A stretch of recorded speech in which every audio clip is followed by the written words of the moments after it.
artist, I just love to be able to take something negative, and whether it's a story, an experience, something that people can relate to, and be able to translate it into something beautiful. So for me, it's about taking something negative. I like to call myself an alchemist when it comes to my art. You know, I like to talk about a lot of negative things, but I always shed light on how they can inspire people to be better people. So it's my art.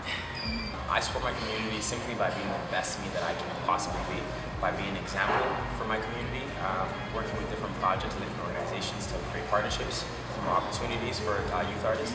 I know that growing up in Scarborough, there was resources, but very little access to these resources. And I think there's a very big divide with providing access to resources. So for me, I started this movement called RISE, which is Rise Entertainment, reaching intelligent souls everywhere. And the whole purpose is to provide platforms for young people to express themselves, not just express, but in a positive way, where we can take these negative notions of who we are as people, people of color, people of different sexual orientations. It doesn't matter what it is, but just being able to use that as a form of inspiration for other people. And I also love doing workshops. I do a lot of workshops in my community.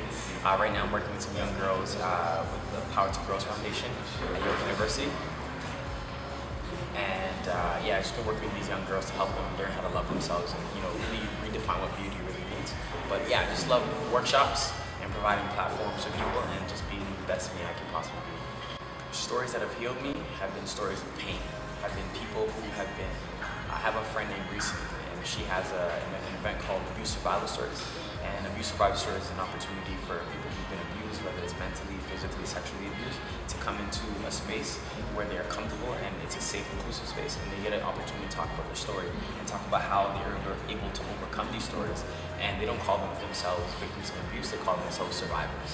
And for me, it has helped me realize that, yo, at the end of the day, you cannot have negative without positive, you cannot have positive without negative. And it's these things that allow us to open up and really use art as a form of healing or as a form of practitioner, you know, to really, a lot of us get so consumed with judging ourselves and allowing negative situations to eat us up.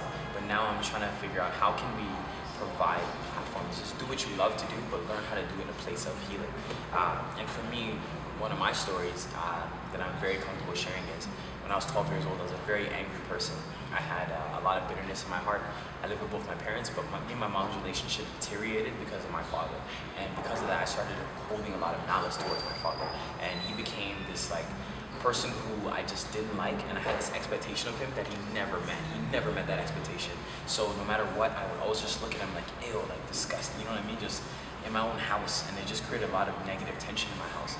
And it was honestly just like earlier this year, where I said to myself, I said, you know what, I'm no longer gonna allow this energy to consume me, and I'm not gonna let it do it to me anymore. But when I was 12, I was arrested 3 times. I was suspended more times than I can count. I just had a lot of, like when I mean I was angry, I was one of the most angriest people you've ever met. Like I fought both my mom and my dad physically, like literally physically. I fought anybody who challenged me, who challenged my position or my authority. And I feel like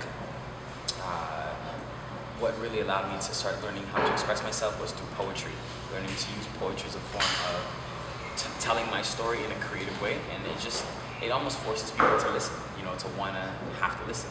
So yeah, those are the 2 stories I can really talk about that have allowed me to find healing through pain. What excites me about performing this work is the first methodology of this reclusive method is self-knowledge. I've been through many workshops. I've been through, obviously, the school system. I've been to university. But one thing that really bothers me is if you're trying to teach me something, why not start with myself, learning about who I am as a person. So when I can learn about myself as who I am as a person, it allows me to open my mind more to other things around me. And that, I must say, is the most exciting thing, because not only are we growing as artists, but we're growing as people from a mental, physical, spiritual level. And I can only imagine all these people in the room that are going to grow from it. And just knowing that this was just an idea, you know, and it was just literally a seed, and now it's literally blossoming into a tree. The most other exciting thing is this is the first Building.Black.Theatre, you know, in Canada, and that's powerful. And these are a lot of emerging artists who don't really have experience teaching their art, but here they are having that opportunity to do so. So 16K is Building Black Theatre. We need your support.